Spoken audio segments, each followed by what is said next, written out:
is the exact opposite of our last problem. When we run into a case where we have a whole bunch of individual logarithms, we can condense them down as a single logarithm, almost as we started the last problem with. Now, it's important to bear in mind, anything that's going to be positive is going to be in the numerator, anything that's going to be negative is going to be in the denominator, as it would be with our exponents, because again, these just mirror our same exponent properties. But let's look at this as the exact opposite of last time. Any coefficient, we can just swing right back up as exponents. The same way we can throw the exponent down in front of the coefficient, we just bounce those back and forth. That's the power rule says, just move them however you want.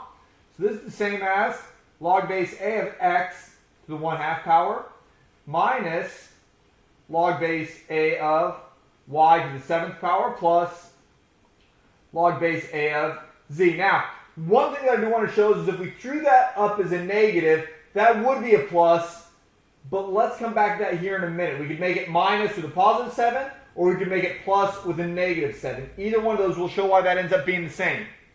Now, as we said before, when we put this as a single logarithm, this is only possible because they all have the same base. If they didn't have the same base, there would be a no-go. Kind of like our very first day, if things didn't have the same base, we wouldn't be able to add them. Well, anything that's positive is going to be in the numerator because that's where our positive exponents go.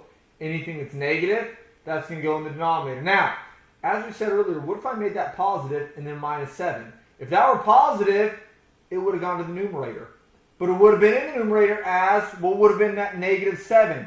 And here almost justifies everything. Had it been the negative 7, we would have just thrown it to the denominator anyway to make it positive. That's kind of some extra justification for how these are all still the same properties and how they're all still connected to everything we've been doing all term.